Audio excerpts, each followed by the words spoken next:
ሶስት አካባቢ የሰው በር ላይ ተጥሎ ሰዎቹ አንስቶ ለኔ ደወሉልኝ። ጉንዳን ምናምን ተሰብስበውበት ነበር። ጉንዳኑን አራቆ ደውሎልኝ እኔም ለፖሊሶች Ashama harka fuudhee jaalatamtootaa fi kabajamtoota hordoftoota keenya jira jirtu fayyaa keessanii baga jiraattan nutis jirra galata rabbii. Egaa hamma moo akkuma argaa jirtan viidiyoo kanarratti waa xiqqoo dubbachuun barbaada. Viidiyoon kun TikTok irras miidiyaa garagaraati irras hedduu deemaa jira. Namoonni hedduunis irratti yaada ofii kennatanii jiru. Egaa anis yaada nan irratti kennachuu dhufe maalidha maal irratti haasa'uu dhufte gaafa jettan ani yaada namootaan gargarii qabaadhee osoo hin ta'in Itoophiyaa biyya keenya keessatti wanna ta'aa jiru jechuudha. Yeroo ammaa kana keessatti bakkuma kamittuyyuu lammii keenya kan ta'e hundi keessattuu saba keenya kan ta'e hundi waa sammuun likkii hojjetu natti fakkaata. Sammuun isaanii sirrii miti natti fakkaata jechuudha. Sirrii miti natti fakkaata. Akkamitti haati takka ji'a 9 guutuu garaatti baattee miti baastee gatti. Garaatti baattee deessee daa'imni kun xiqqaate daa'ima ji'a 1 akkasiin ta'a jechuudha. Dhugumatti waan baay'ee na gaddisiisee keessa koo na cabse jechuudha. Akkamitti kana hunda garaatti baattee dararaa san hunda makaraa san hunda cinqii san hunda argitee deessee karaa irratti gattee too biraa deemti jechuudha. Dhugaa garaa akkanaa rabbi namaaf hin kennin. Garaa akkanaa kana rabbi namaaf hin kennin jechuudha. Namni akkanaa yoo dhalatellee hin guddatin. Kun dhaloota balleessa jechuudha. Dhaloota balleessa. Namni akkanaa nama keessa jiraachuun tarii nama barsiisuuf ta'uu danda'a hin beekamu. Badii namni tokko balleessirraa namni tokko immoo hin barata jechuudha. Egaa amma namni kun haati daa'ima kana gatte rakkattee ta'uu danda'a.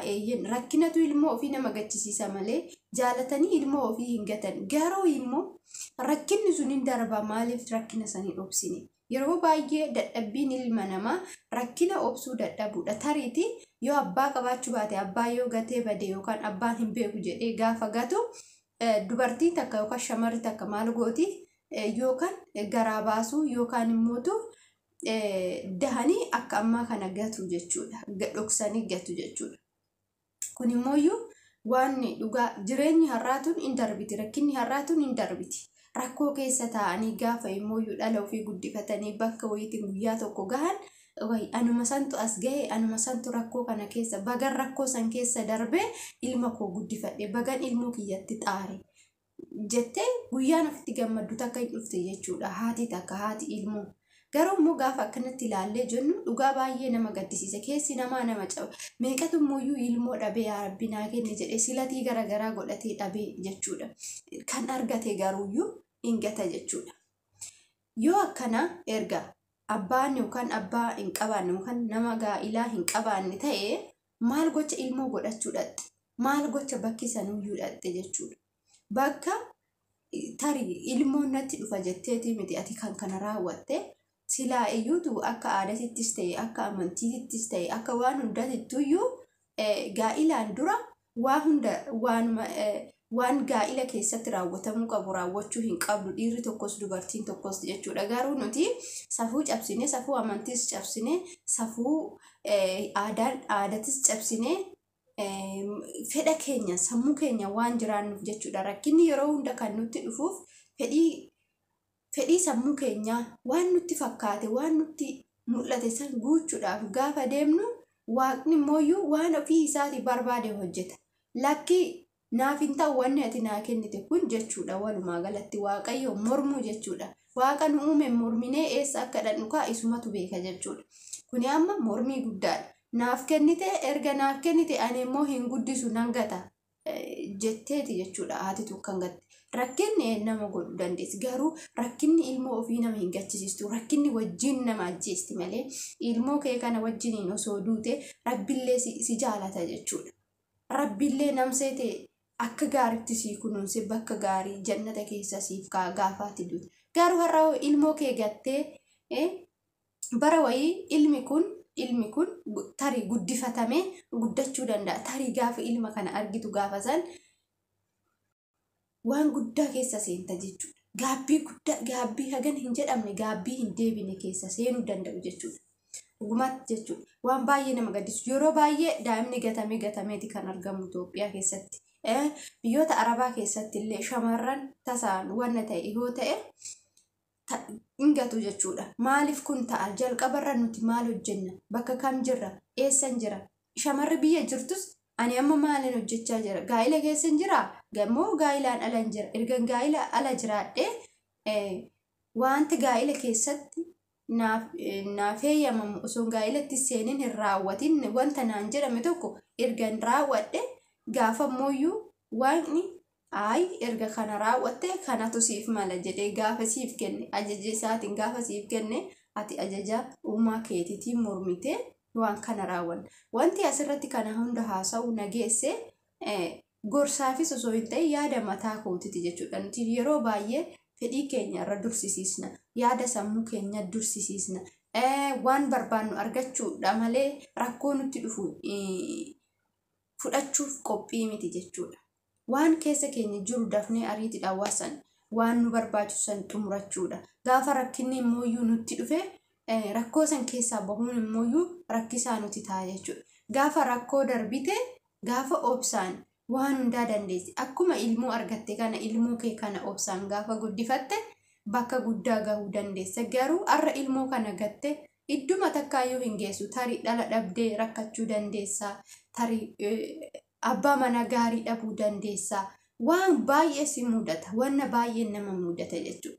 Dhugaa kara ilmoo kana dhugaa namni akkamitti akka garaa jabaate rabbiin haa beeku. Maali saree guddisaan jirru Itoophiyaa keessattis haa ta'u naannoo keenya keessatti saree guddisaan jirru bineeldota gara garaa ofitti madaqsinee guddisaan jirru mana keenya keessatti namni akkam saree hanqate. Nama jechuun bar waanuma hunda caalaa lafa kanarra kan jiru hunda kan caalu nama jechuudha. Ilma namaa waa hunda caalu kanaati rabbi si badhaase gaafa gattu kana baay'eetti ulfaataadha dhugaa. Namni daa'ima kana argatee guddifate nama dhugumaan rabbi jaalate jechuudha. Nama dhugumaan rabbi isa eebbisuu barbaade daa'ima kana guddifata jechuudha. Isheen gatte garuu salphattu dhugaa dubbachuuf. Salphattu gadaamessi keetu daa'ima hin baatiin dhugaa dubbachuuf. Waanni garuu akka namaatii miti. Waanni akka namaatii miti. Dabalee sii kennuu danda'a. Akka badii keetii sitti ilaaluu dhabuu danda'a jechuudha. Maaliif arjaadha jechuudha inni jechuudha. Kan nama jaalatu rabbi jechuudha. Garuu immoo akka badii keetii sitti si ilaalin jechuuf hin ulfaata. Sitti ilaaluuf jechuuf sin ulfaata jechuudha. Akka ofii keetii ati barbaadde siifaa taasisu. Kanuma wanti nuti dubbadhu barbaadu of eeggannoon akkanaa kun osoo wanti akkanaa kun utaalee namarra hin bu'usinii galee wanti akkanaa kun jalqabuma of eeggannoo nu barbaachisa malee utaalee namarra hin bu'u jechuudha. Kan utaalee namarra bu'u miti. Kan ofii keenya barbaanneetti dhannu malee wanta rakkoo boru nurraan gahu tokko osoo duraa duuba keenya bakka jirru ofii hin yaadatin waan nu barbaachisu waan xiqqishuu nu barbaachisuuf jennee jireenya keenya boru maaliif dhabne maaliif uumaa keenyanillee walitti buuna dhugaa baay'eetti nama gaddisiisa wanta nama gaddisiisudha.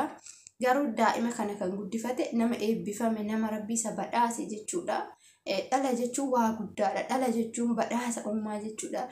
Namni kadhaadhaan nun argamu jechuudha. Dhala jechuun waan xiqqishuutti waan xiqqishuu tanatti waan argamu miti. Tariiti warroonni akkanatti dafanii yookaan immoo dafanii argatan kuni salphaa itti fakkaachuu danda'a. Warroonni osoo hin barbaadin dhala godhatan kun salphaa fakkaachuu danda'a. Garuu gaafa barbaadan hin argatan jechuudha. Gaafa barbaadan osoo jedhanii osoo boo'anii osoo gangalatanii hin argatan jechuudha. Garuu waan gooteef haati daa'ima kana waan gooteef ishii beeka. Rakkoo ishumatu beeka. Garuu rakkoon dhala ofii wajjin wareegamuudha malee kan ofii ishiitti gattee kophaa jiraattu rabbiin nama haa baasu. Dhala ofii gatanii dhala ofii dhalanii garaatti baatanii ji'a 9 guutuu garaatti baatanii dhalanii sana booda gatan rabbiin nama haa baasu jechuudha. Rabbi nutti haa araaramu akka keenya nutti ilaalin dhugaa dubbachuuf jechuudha. Rabbi maaliif lafa kanarratti nuume akka nuti horruuf akka nuti dallee ilmoo guddisnuuf karaa seeratiin immoo karaa seeran alaatiin deemaa hin jenne jechuudha. Nutu seera isaa cabse malee inni seera hundumaayyuu nuuf guutee jira nuuf kennee jira waan nu barbaachisu nuuf godhee jira. Timooyyuu ilmi namaa kun kabajaa hin jaalatu. Kabajaa dhabuu keenyarraan kun hundi kan nutti dhufe ammallee rabbi jaalala isaatiin nu haa yaadatu. Dhugaa baay'een gaaddee baay'ee nama gaddisiisa jechuudha. Baay'ee nama gaddisiisa. Rakkataa meeqa jira? Rakkataa meeqamee kanuma bishaan nu qicu kanuma nu biraa haasoftu kanuma nu biraa boochu jedhee kan barbaadu meeqa jira jechuudha dhala kana. Garuu har'a ishiin haala kanaan kan gattee jechuudha. Rabbi ilmoo kana haa guddisu bakka guddaadha yaa'u. Nama ilma biyya bulchu ilma bakka baratee bakka guddaa ga'u rabbi isaa taasisu. Haati immoo guyyaa wayii itti qaana'uun ishii yookaan osoo gatuu baadhee jettee itti gaabbuun ishii idhoolu jechuudha guyyaa tokko jechuudha. Egaa rabbi immoo akka namaatii miti akka keenya kana hin muddamu suutuma jedhee waan ofii raawwatu hojjeta waan ta'eef akkasiin isiniin jedha yeroo naasaa isinitti guddise dhiifama guddaa isiniin jecha hordoftoota kiyya koomentii nu barreessai koomentii nuuf barreessaa yaada qabdan isiniin jenna. Isin jaalannaa isin kabanya wantoota odeeffannoo garagaraa gorsoota garagaraa argachuu yoo barbaadan chaanaalii kan subscribe godha akkasuma hiriyoota keessanii subscribe gochuun nu bira dhaabbadhaa isiniin jenna. Egaa wanti kana caale hin jiru kanarraa of haa qusannu.